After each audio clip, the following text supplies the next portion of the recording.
There's a moment you don't even notice. A moment so fast, it feels like instinct. You are in a room. Someone calls you arrogant, cold, manipulative. Maybe they smile as they say it. Maybe they don't. Everyone looks at you.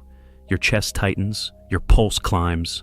And before you think, before you breathe, you start to explain. That's not what I meant. You misunderstood. I swear I did not mean it like that. And just like that, you have already lost. You thought you were defending yourself. You were really proving them right, because the second you justify yourself, you have accepted the frame. They have the right to judge you. And you are now on trial. That's the trap Machiavelli understood before anyone else. Power does not disappear when you are accused. It disappears when you start proving you are innocent. They were not looking for truth. They were testing your control. And the moment you react, the moment you try to sound reasonable, you hand them the throne. Because in the arena of power, the one who speaks first bleeds first. Stillness, not defense, is what shifts the frame. Silence, not explanation, is what rattles the attacker. Because the man who does not flinch, the man who does not blink, becomes the mirror. And in that mirror, they see their own insecurity. That's when the room shifts. That's when the accusation dies on its own. Not because you fought it, but because you refuse to lift a finger. Machiavelli would say this: he who explains, submits. And the one who never does, he becomes untouchable. So the next time someone calls you out, don't defend, don't explain, don't try to be understood. Let the silence do it for you. Because what they fear most is not that you will argue, it's that you won't even bother. They never wanted the truth. They wanted the upper hand. When someone calls you out, accuses, mocks, jabs, or just jokes, they are not opening a discussion. They are starting a performance, and your defense is their spotlight. Most people never see it. They think defending themselves is strength. It's not. It's the moment the trap shuts, because when you defend yourself, you have already agreed to their terms, their language, their frame. You are reacting to their story. And that makes you a character in it, not the author. In power dynamics, the one who sets the frame does not need to be right. They just need you to play along. That's why they provoke. Not to get clarity, but to gain position. It's not about truth, it's about control. And once you start explaining, you are already dancing for them. Think about it. You are in a friend group. Someone says with a smile, "You are always trying to be the smartest one in the room, huh?" You laugh nervously. "No, I just thought it was an interesting point." You feel like you save face. But what really happened? Everyone now sees you trying to prove you're not what they just said. Which means, part of you believes it might be true. You're at work. A colleague says in a meeting, "Bold idea, but is it fully thought through?" You lean in. "Well, actually, I have run projections and talked to operations." You think you are coming off prepared. You are actually coming off shaken. Because now you are in response mode, not command. The message to the room: your authority is up for debate. Why? Because you agreed to debate it. Or at home. Your partner says, "You don't care about me the way you used to." You panic. You explain. You reassure. You repeat. They say, "I just don't feel it." And now you're in a cycle. You are not loving. You are proving. And the second love becomes something to prove. It starts to rot. Here's what no one tells you. People don't always attack because you are wrong. They attack to see if you will fold. They want to see if you believe their accusation. Because if you do, it means they have won. Defending yourself feels like strength, but it's coded submission. It says, "Your judgment matters enough for me to explain myself."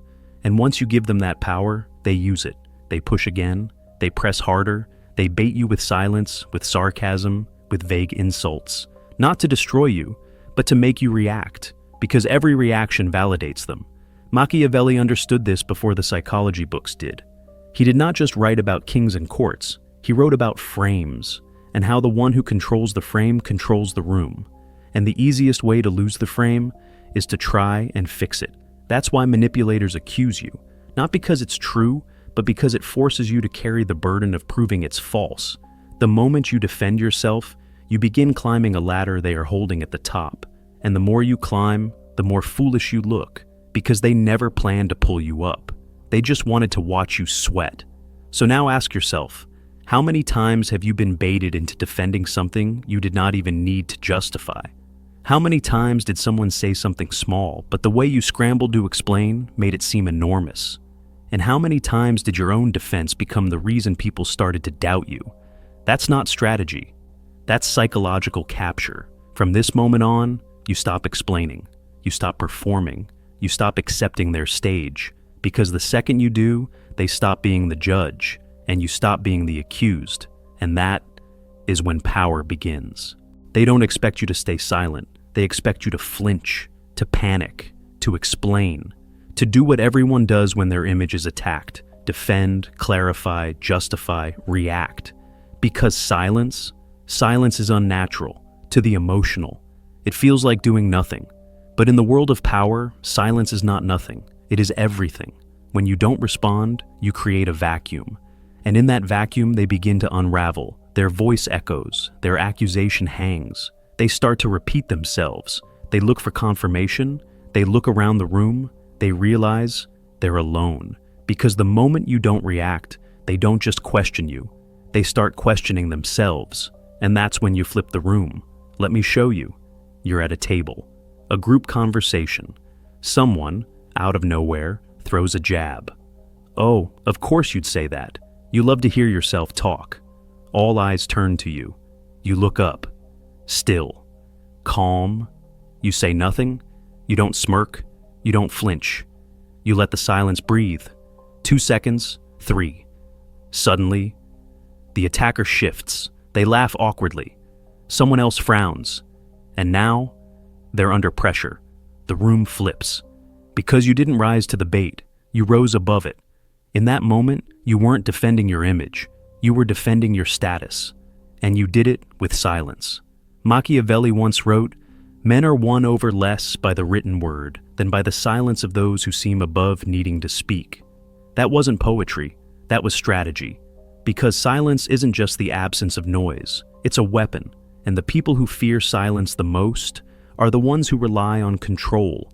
And if they can't make you react, they lose their grip. The reactive man is predictable, easy to provoke, easy to play. He confuses emotion with action. He feels the hit and flinches out loud. But the calm man? He's unreadable. He doesn't reveal where the hit landed, or if it landed at all. And because no one knows what he's thinking, they assume he's thinking everything. Silence isn't emptiness, it's mystery. And mystery, in the eyes of the insecure, feels like danger. Because if you don't defend yourself, maybe you don't need to. Maybe you're too certain to care. Maybe you're too powerful to bother. And that maybe is what terrifies them. Here's the truth. Most people aren't afraid of being wrong. They're afraid of being ignored.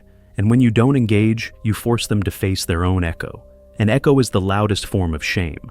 So, from now on, when they speak, you watch. When they accuse, you listen. When they bait, you breathe. And when they pause, waiting for your reaction, you give them none. Because silence in the right hands doesn't surrender power. It announces it. Not all battles require silence. Sometimes you don't disappear, you redirect. And when you do speak, your words should feel like pressure points, small, sharp, and impossible to ignore. This is the Machiavellian art of verbal control. 3 tools, 3 techniques, each one built to kill the urge to defend and replace it with psychological judo. The default move, the most powerful, and the least used. When someone attacks you, the average person scrambles to explain. But you hold. And the longer the silence stretches, the more they feel exposed, not you. They start to stumble, backtrack, soften. Because silence doesn't just protect your position, it forces them to unravel theirs. You say nothing. You just breathe. Let the room feel your stillness like a presence. Because the moment they start wondering what you're thinking, you've already won. Sometimes silence is not enough. Sometimes you shift the frame without ever acknowledging the insult. Let's say someone says, "You're not really a team player, are you?" The emotional man responds, "No, that's not true. I have done X, Y, Z." But the strategist says, "Interesting take. What do you think the team needs most right now?" No defense, no justification.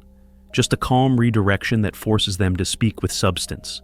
And the moment they have to explain themselves, you have flipped the burden. Now they're under pressure, now they're exposed. Another example, you always act like you're above everyone. Reactive response, I'm just confident, not arrogant. Strategic response, you seem emotional today. Short, precise, calm, and suddenly the entire room feels the shift. You didn't defend. You made them self-conscious, the most lethal weapon in your arsenal. These are responses so short, so clear, they don't invite more conflict. They end it. Let's build your arsenal. You think you're better than everyone. I just think differently. You're fake. I don't owe you authenticity. You're full of yourself. Confidence upsets the insecure. You've changed. Growth tends to do that. You're manipulative. Only people who can't be influenced say that. You're arrogant. Strange how confidence offends the unsure. These are not defenses. They are mirror blades. They reveal more about the accuser than about you. They flip the attention. They create pause. And most importantly, they don't beg. Here's the rule. If your response feels like self-protection, it's probably weakness. But if your response feels like a closed door, you've just delivered power. Bonus phrases for total control. Noted. Time will tell. If that's how you see it. Okay? Interesting perspective. Think what you like. Is that so? Each one is a verbal shrug. A signal that says, your judgment doesn't land here. The Machiavellian never reacts. He reframes, he redirects, he responds with control. And if he speaks, it's never to explain. It's to shift the temperature of the room. Because when you don't defend, you don't just protect your power, you multiply it.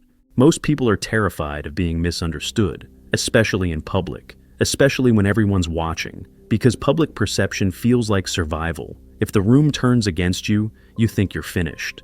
But here's what Machiavelli knew.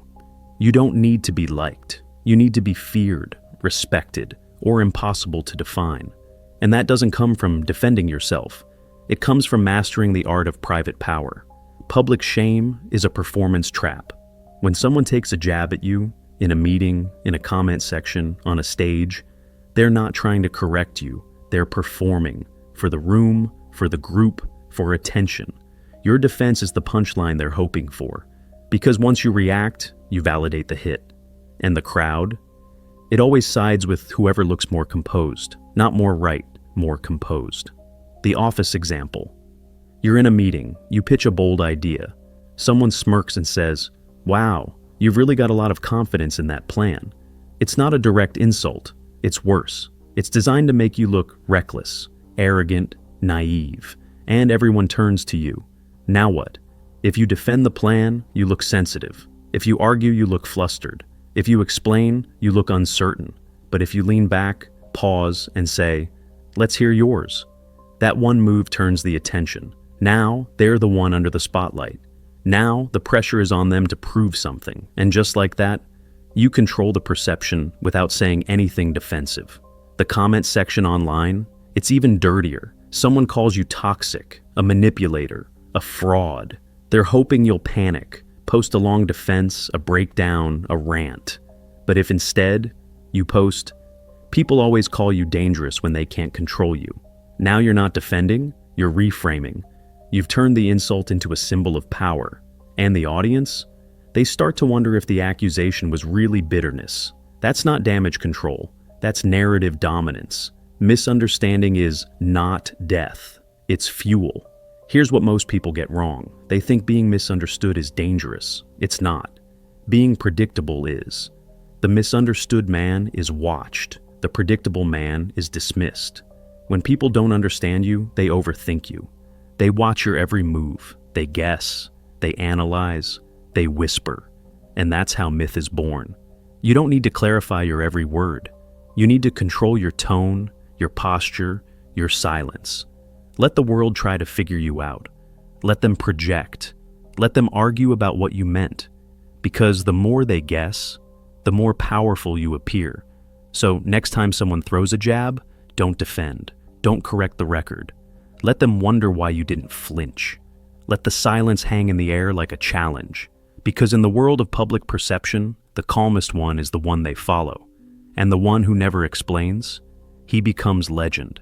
The most dangerous place to lose power isn't in the boardroom. It's not online. It's not in front of strangers. It's in your closest relationships. Because when guilt is wrapped in love, when manipulation hides behind "I care," you don't even recognize the attack. And you defend yourself before you realize you were ever on trial. Romantic accusation. Your partner looks at you and says, "You don't care about me like you used to." You freeze. That sentence hits like a knife. You weren't ready for it. You feel misunderstood, unseen. And so you respond, "What are you talking about?" "I've been trying. I've been here. I've been doing everything I can." You say it with sincerity, with emotion, with desperation. But in that moment, you're not in love. You're in defense mode. And defense is not intimacy. It's performance. You've let them dictate the emotional tempo. And now you're dancing to their rhythm. You're trying to prove you care.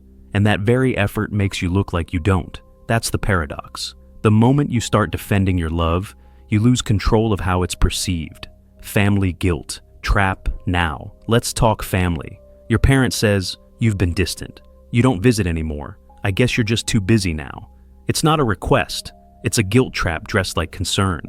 You reply, "No, it's not like that. Work's been insane. I've just had so much on my plate." And instantly the dynamic shifts. You're not being heard. You're being judged. And you're working overtime to change the verdict. But what if you responded with, "I see you're upset." Not cold, not cruel, just calm, still. Suddenly they're the one with the emotional load. And now they have to decide how to carry it without you trying to fix it. That's emotional tempo control. That's what power feels like, in the places where love usually makes you weak. The average explainer versus the operator. Most people explain because they're scared of being seen as cold, or uncaring, or wrong. But the one who holds still, who doesn't rush to be understood, he feels untouchable, because he doesn't beg for clarity. He values emotional sovereignty more than emotional approval. Calm detachment is not cruelty, it's control. When someone accuses you of being selfish and you respond with, "That's not how I see it," you haven't dismissed them, you've just refused to dance. When someone says, "You've changed," and you say, "Growth tends to do that," you've acknowledged it without absorbing their frame. That's not emotional absence, that's emotional mastery. What the Machiavellian understands, Machiavelli wouldn't tell you to be cold, he'd tell you to be unshakable.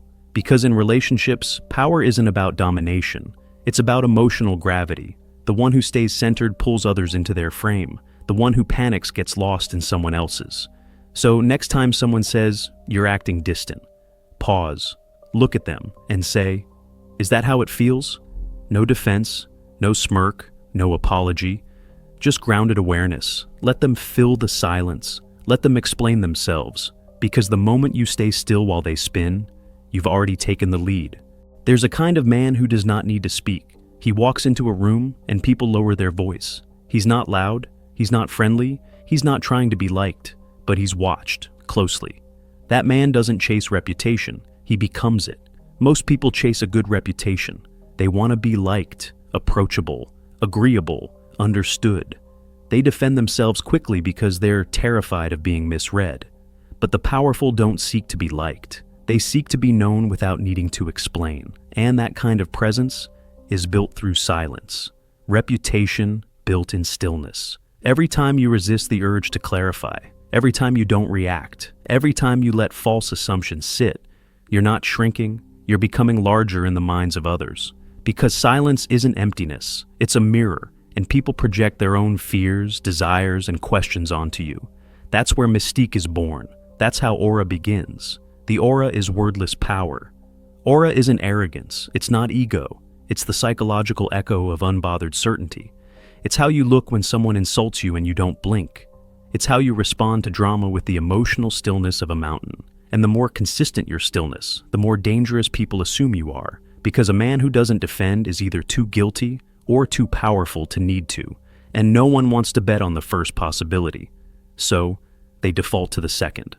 The elite example. You ever notice how the most feared leaders, the ones with real weight, say less, move slower, and speak later than everyone else? There's a reason. It's not strategy, it's identity. They've become their aura. Think of a figure like Vladimir Putin at a press conference. He doesn't rush to defend. He doesn't over-explain. He answers slowly, if at all. And the longer he pauses, the more the room leans in. Now, agree or disagree with him politically. That's not the point. The point is, his restraint is louder than most men's shouting. That's aura. And aura makes even silence feel like a statement. Aura isn't built overnight. It's built by repetition, resisting the urge to correct people, refusing to clarify to be liked, holding eye contact while others talk nervously, saying less, doing more, acting like your image is already untouchable until it becomes true, and slowly, the world stops seeing you as someone who needs to be understood. They start seeing you as someone who is already decided. Because power isn't always about presence. Sometimes it's about the absence of desperation, and the Machiavellian knows this. The less they know how to reach you, the more they believe you're beyond their reach. It always starts the same way. Someone calls you out, a jab, a question, an accusation. You are full of yourself. You have changed. You are not as smart as you think. It feels sudden, but it's not. It's a test. They are not asking for clarity. They are asking, how much power do you really have? And in that moment, most people do exactly what they have been trained to do. They explain, I did not mean it that way. That's not who I am. Let me clear this up. They think they are defending their honor, but they're really doing something else. They are signaling weakness, because the moment you explain, you validate the accusation. You say, without realizing it, your judgment matters.